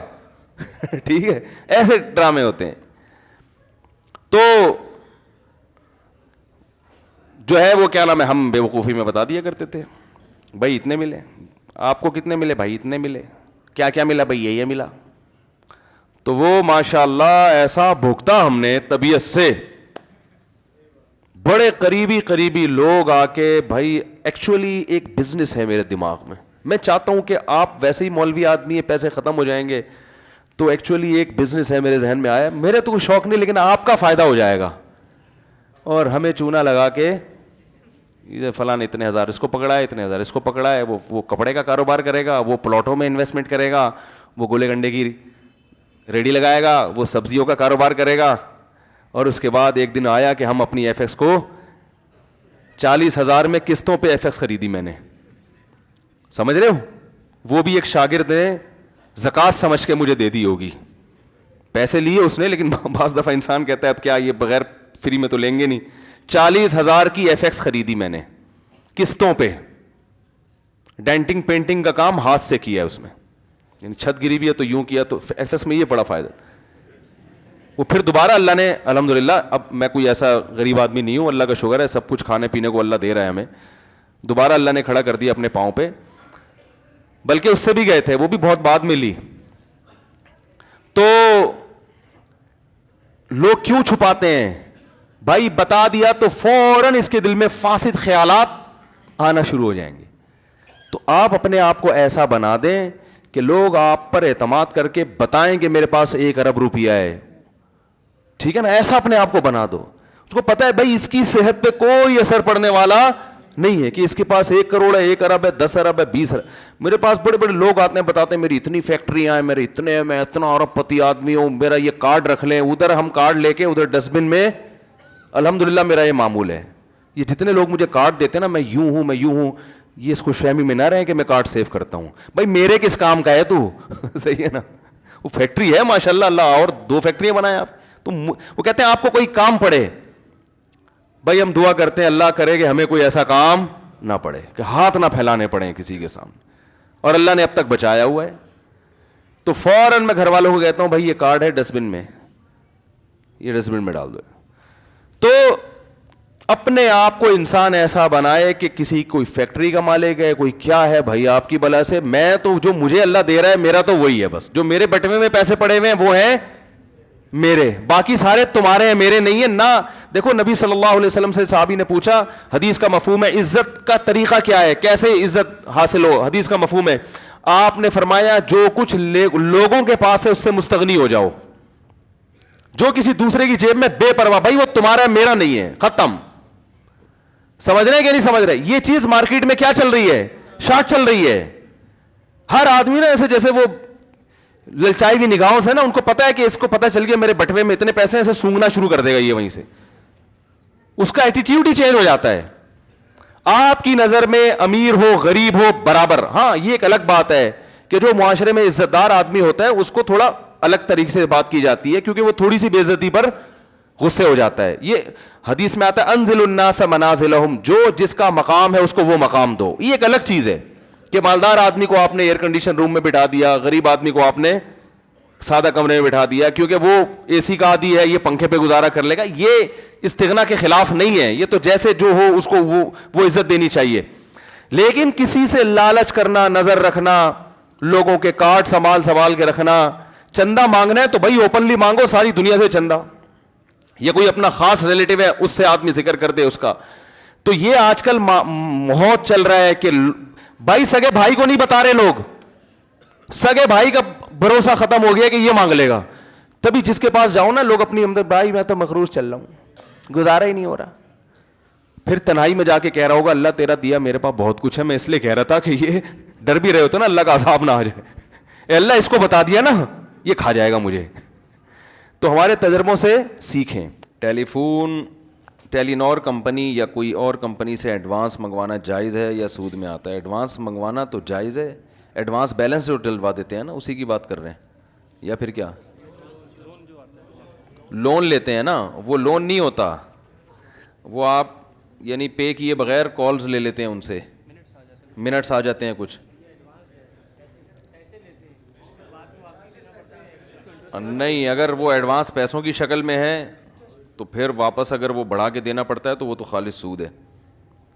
صف میں لوگ ایک دوسرے کو کہتے ہیں آگے آنے کو اور خود پیچھے کھڑے ہو جاتے ہیں, تو اگلی صف میں اور پچھلی صف میں بہتر کون سی ہے؟ حدیث میں آتا ہے نماز میں سب سے بہترین صف پہلی ہے اور بدترین صف آخری ہے. تو اس لیے ایک صاحب نے کہا میں تو آخری صف میں آتا ہوں, وہ بدترین ہے تو میں آؤں گا ہی نہیں. تو میں نے کہا وہ گھر سے پھر بھی بہترین ہے, بدترین ہے اگلی کے مقابلے میں. عیسائی کا خون مسلمان مریض کے لیے جائز ہے؟ جی جائز ہے. میں نے اپنی بیٹی اپنے بھائی کی کو گود دی ہوئی ہے, اب اس کا کیا حکم ہے؟ اس کو تحریری طور پر لانا ضروری ہے؟ نیز اس بچی کو وراثت کس طرح ملے گی؟ حقیقی باپ سے یا منہ بولے باپ سے؟ منہ بولے باپ آئی ڈی کارڈ میں منہ بولے باپ کا نام نہیں ڈال سکتے, آئی ڈی کارڈ میں اوریجنل باپ کا نام ڈالنا پڑے گا. وراثت پردے کے مسائل سب اوریجنل کس سے چلیں گے؟ اسلام میں منہ بولا کچھ بھی نہیں ہوتا, بس وہ آپ نے پالنے کے لیے دے دیے چلو ٹھیک ہے, لیکن اس سے شرعی حکام میں کوئی فرق نہیں پڑے گا. اور اس کو اپنے اصل باپ کے علاوہ کسی اور کی طرف منسوب کرنا بھی بہت بڑا جرم ہے, گناہ ہے. لوگ اس کا آج کل خیال نہیں کرتے.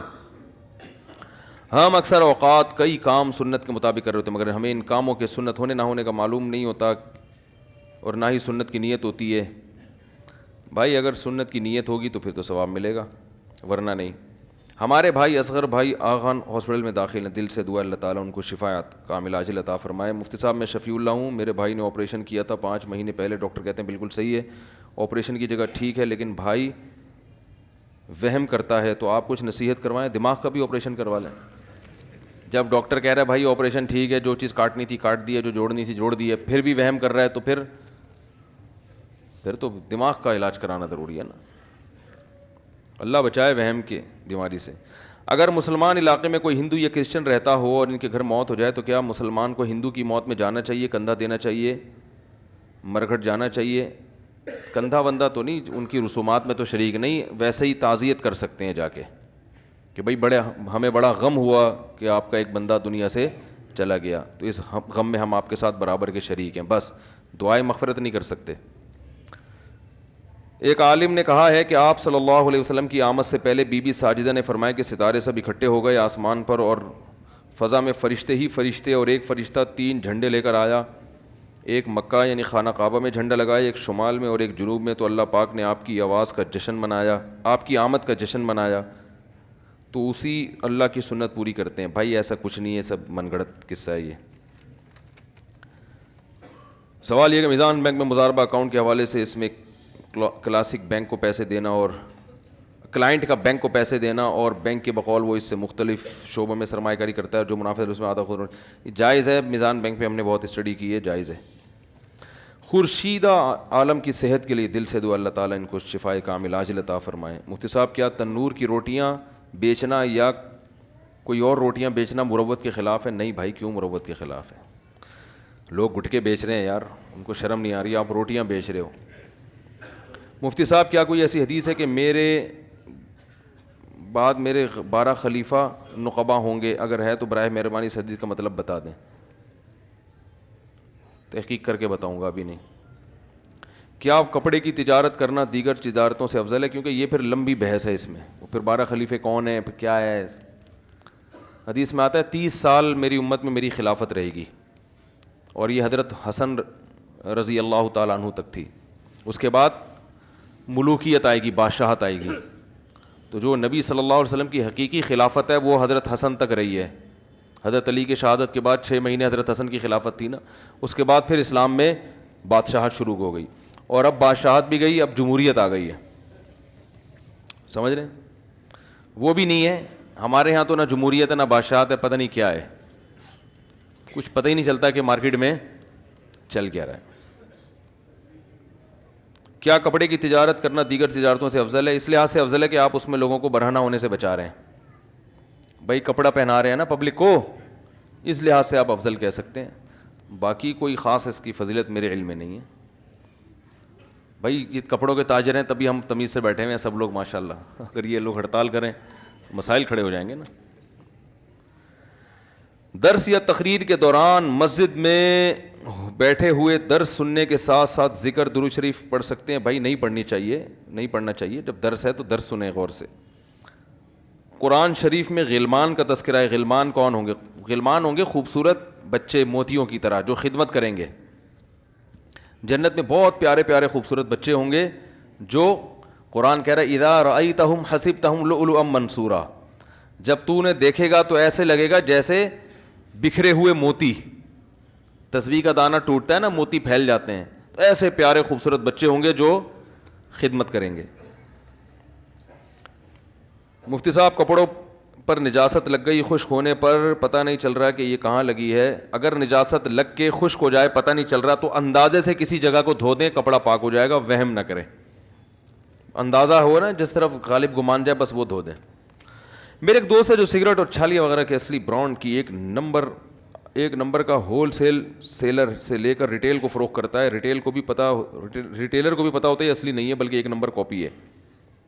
کیا اس طرح کمائے گا؟ بھائی دھوکہ دے کے پیسہ کمانا حلال نہیں ہے. کیا کمائے گئے پیسوں میں سے اپنا قرضہ اس سے واپس لے سکتا ہوں جو میں نے اس کو دیا ہے؟ نہیں. کیا اس طرح سے کمائے گئے پیسے میں بطور قرض اس سے لے سکتا ہوں؟ قرض کے طور پر آپ پیسے لیں اس آدمی سے, کیونکہ اس نے آپ کو دھوکہ دے کے آپ کے پیسے لے لیے, تو قرض کے طور پہ لیں. ہو سکتا ہے اس کے علاوہ بھی کوئی آمدن ہو نا, اور قرض لیں پھر آپ اس سے بولیں کہ میرا وہ والا پیسہ جو میں نے انویسٹ کیا تھا نا وہ واپس لوٹا دو. نہیں لوٹاتا تو اس قرض میں سے پی جائیں. سمجھ رہے ہو؟ ٹیکنیکل اسٹائل ہے یہ, ٹیکنیکل طریقہ ہے یہ. لیکن یہ ضروری ہے کہ اس کے علاوہ بھی کوئی ارننگ ہو. اگر اس کے علاوہ کوئی ارننگ نہیں ہے تو قرض بھی اسی پیسوں میں سے دے گا, تو وہ بھی جائز نہیں ہوگا آپ کے لیے. دوسرا یہ کہ دھوکہ کس حد تک ہے, 2 نمبر چھالیاں اور 1 نمبر چھالیوں میں فرق کتنا ہے؟ اگر کوئی سرے سے فرق ہے ہی نہیں تو یہ صرف زبان کا دھوکہ ہے, عملی طور پر دھوکہ نہیں ہے. اور اگر فرق ہے صحت, ویسے تو چھالیاں 1 نمبر بھی بربادی کریں گی, تو پھر اس میں سارا حرام نہیں ہوگا بلکہ یہ دیکھا جائے گا کہ ان دونوں کی ویلیو میں فرق کتنا ہے, اوریجنل چھالی میں اور 2 نمبر چھالی میں. تو اضافی پیسے جو لے رہا ہے وہ حرام ہوں گے, سارے حرام نہیں ہوں گے.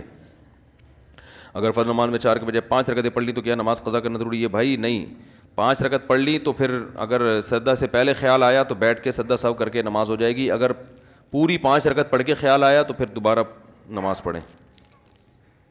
اگر خواتین کے بال جلانے یا دفن کرنے یا پانی سے بہانے میں کوئی مسئلہ ہو تو انہیں جلا کر پھینک سکتے ہیں؟ جی.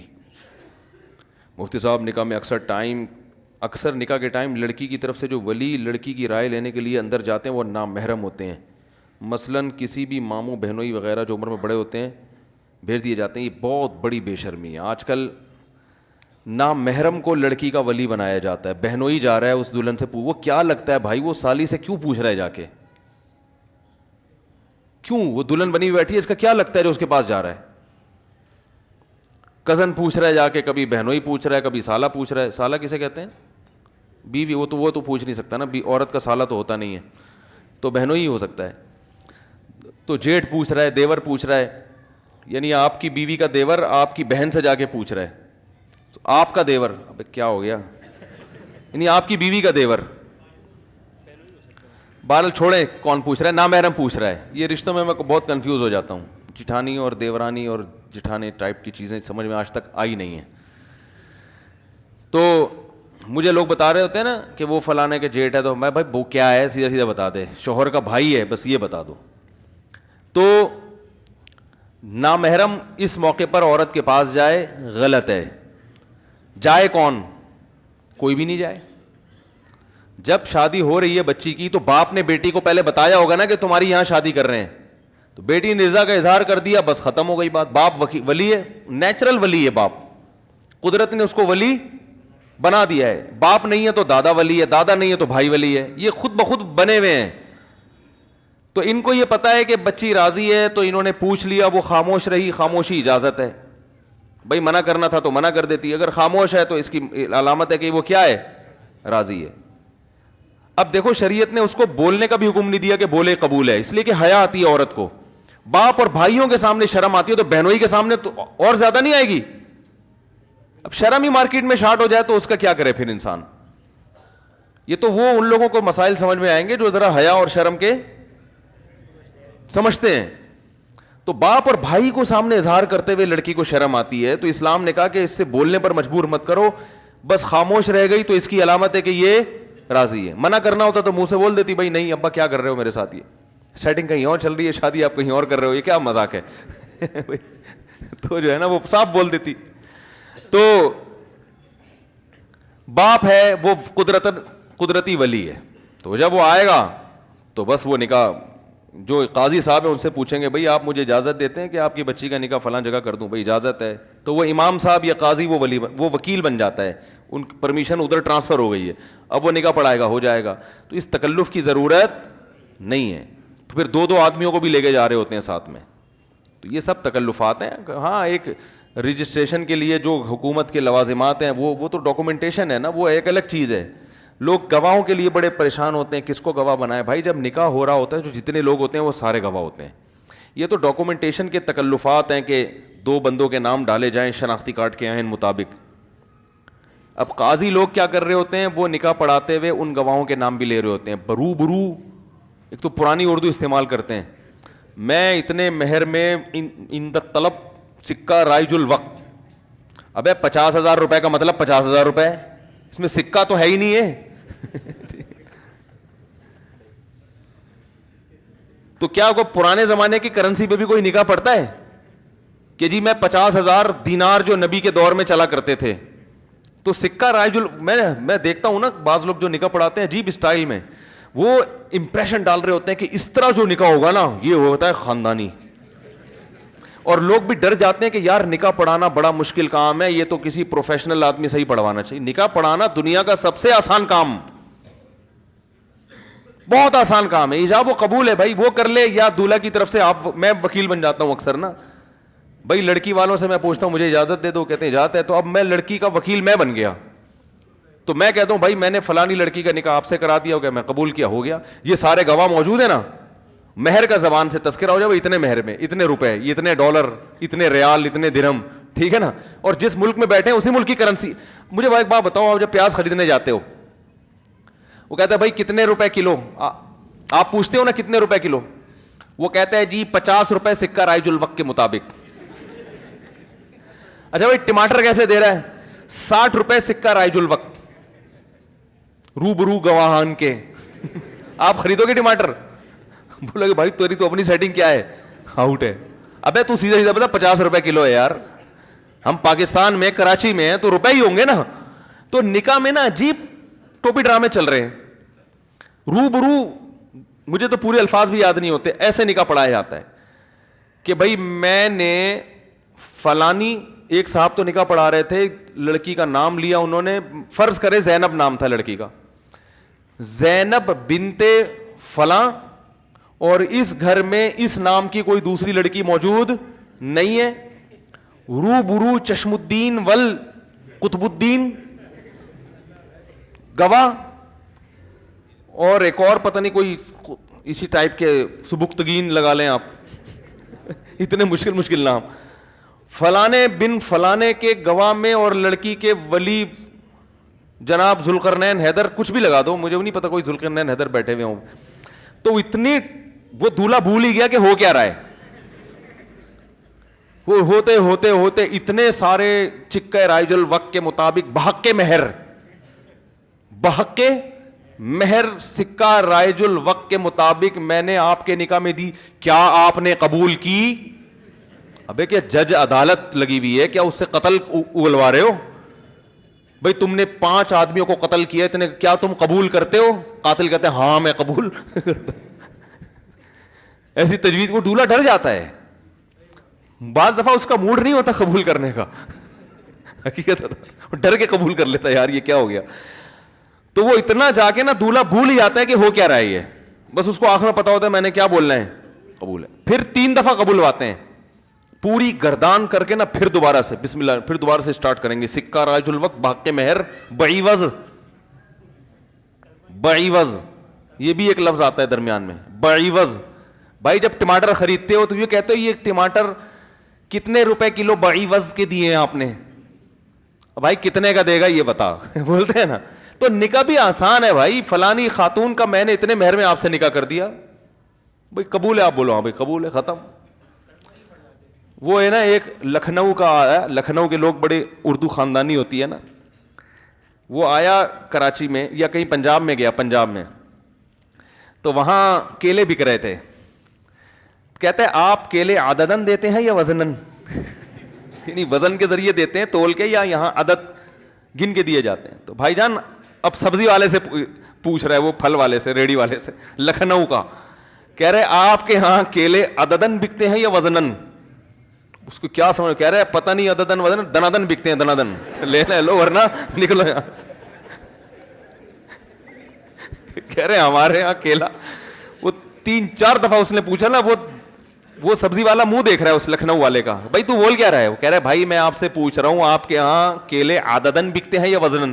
پھر وہ کیا بولے, کہہ رہا ہے بھائی میں پوچھ رہا ہوں عددن بکتے ہیں یا وزنن. تو وہ پھر جھنجلا کے بولتا ہے دنادن بکتے ہیں, دنادن, صبح و شام بکتا ہے مال, لینا ہے لو نکلو یہاں سے. تو ایسے ہی نکاح ایسا ٹیکنیکل طریقے سے پڑھایا جاتا ہے, بحق مہر, پتہ نہیں اور بھی کچھ الفاظ ہیں مجھے تو یاد ہی نہیں ہوتے. تو نکاح پڑھانا دنیا کا آسان ترین کام ہے. ہاں سوال پیدا ہوتا ہے اب اتنا آسان ہے تو پھر مولوی صاحب سے کیوں پڑھواتے ہیں لوگ, فلاں سے جو ہے وہ خود ہی پڑھ لے. تو ایک کام تمیز سے اچھا لگتا ہے, خطبہ بھی ہوتا ہے اس سے پہلے. تو علماء نے لکھا ہے کہ نکاح کسی نیک آدمی سے پڑھوانا چاہیے, جس کو آپ نیک سمجھتے ہوں. ضروری نہیں کہ ہم نیک ہوں, لیکن جس کو آپ نیک سمجھتے ہوں. تو اسی طرح مساجد کے ائمہ کرام ہیں, علماء ہیں, بزرگان دین ہیں. رسول اللہ صلی اللہ علیہ وسلم نکاح پڑھانے سے پہلے خطبہ پڑھا کرتے تھے. تو خطبہ چونکہ علماء زیادہ اچھی طریقے سے پڑھ لیتے ہیں, لیکن خطبہ بھی ضروری نہیں ہے. نکاح تو ایجاب و قبول کا نام ہے, گواہوں کی موجودگی میں ایجاب و قبول, بس ختم. تو خطبہ پڑھنا افضل ہے, سنت ہے. کیوں افضل ہے؟ اس کی بڑی وجہ ہے کہ خطبہ جمعے کی نماز سے پہلے ہوتا ہے, عید کی نماز سے پہلے ہوتا ہے. تو بڑی عبادتوں سے پہلے, حج میں خطبہ اللہ نے رکھا ہے نا, حج میں خطبہ ہوتا ہے. تو نکاح سے پہلے خطبہ رکھ کے شریعت نے یہ بتا دیا کہ حج, عید, جمعے کی نماز کی طرح بھی یہ عمل بھی مقدس عبادت ہے. سمجھ رہے ہو کہ نہیں سمجھ رہے؟ تو اس لیے کر لیا کرو یہ والی عبادت, اس کو ایک مقدس رنگ ڈالنے کے لیے, کہ یہ کوئی خواہشات نفسانیہ کا نام نہیں ہے, یہ محض ایک انٹرٹینمنٹ نہیں ہے. یہ کیا ہے؟ ایک اسلام میں نکاح کرنا ایک مقدس عمل ہے, مقدس عبادت ہے. تو عبادت سمجھ کے کیا کرو یہ کام, اور کیا بھی کرو, کیونکہ عبادت کرنے کی چیز ہے, بچنے کی چیز نہیں ہے. سمجھ رہے ہیں کہ نہیں سمجھ رہے؟ تو یہ ہے کہ لڑکی کا ولی خود بخود اس کا باپ ہوتا ہے, باپ نہیں ہے تو دادا ہے, دادا نہیں ہے تو بھائی ہیں, وہ خود بخود ولی ہے, اللہ نے بنایا ان کو. چلے بھائی پڑھ لیتے ہیں, نکاح بہت ہو گئی. دولہا بھائی نکاح نامہ تو دو یار, مجھے نام تو لینا ضروری ہے نا.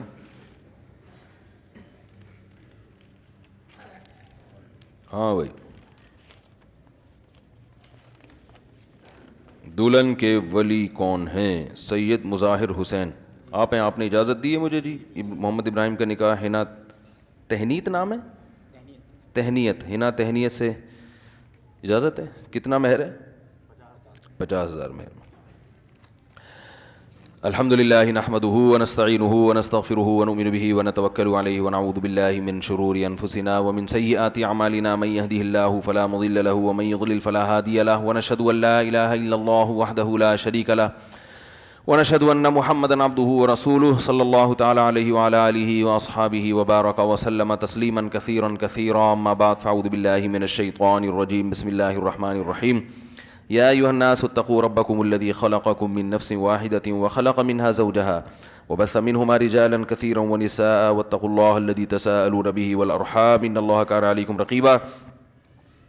وقال تعالى يا ايها الذين امنوا اتقوا الله وقولوا قولا سديدا يصلح لكم اعمالكم ويغفر لكم ذنوبكم ومن يطع الله ورسوله فقد فاز فوزا عظيما. وقال النبي صلى الله عليه وسلم النكاح من سنتي وقال فمن رغب عن سنتي فليس مني. وقال النبي صلى الله عليه وسلم تزوجوا الودود الولود فإني مباهي بكم الأمم. وقال النبي صلى الله عليه وسلم تزوجوا ولا تكونوا كرهبان النصارى. جناب محمد ابراہیم بل محمد اسلم, میں نے 50,000 روپے مہر کے عوض میں آپ کا نکاح حنا تہنیہ بنت سید اطہر حسین سے کیا. آپ نے قبول کیا؟ زور سے تھوڑا سا یار, جزاک اللہ جی. اتنا تو ہونا کہ گواہ سن لیں, بعد میں مکرنے جائیں نا. دعا کریں اللہ تعالیٰ برکت دے نکاح میں. الحمدللہ رب العالمین والعاقبۃ للمتقین والصلاۃ والسلام علی رسولہ الکریم وعلی آلہ وصحبہ اجمعین. اے اللہ اس نکاح کو اپنے دربار میں قبول فرما, اس کی برکتیں میاں بیوی کو کامل طور پہ نصیب فرما, تا دم حیات محبت الفت کے ساتھ زندگی گزارنے کی توفیق نصیب فرما. آپس کے اختلاف و انتشار سے, لڑائی جھگڑوں سے, ہر قسم کے شر اور فساد سے اللہ ان دونوں کی حفاظت فرما. اے اللہ اس نکاح کو دونوں خاندانوں میں جوڑ کا ذریعہ بنا, دونوں خاندانوں میں محبت الفت کا ذریعہ بنا, دونوں خاندانوں کو آپس کے اختلاف و انتشار سے, ہر قسم کے شر اور فساد سے اللہ محفوظ فرما. جس کی جو جائز مراد ہے اللہ اس کی مراد کو پورا فرما. اللہم انا نسألک من خیر ما سألک منہ نبیک محمد صلی اللہ علیہ وسلم ونعوذ بک من شر ما استعاذک منہ نبیک محمد صلی اللہ علیہ وسلم. انت المستعان وعلیک البلاغ ولا حول ولا قوة الا باللہ. صلی اللہ تعالی علی خیر خلقہ محمد وعلی آلہ وصحبہ اجمعین برحمتک یا ارحم الراحمین. اللہ تعالیٰ مبارک کرے جی بہت بہت.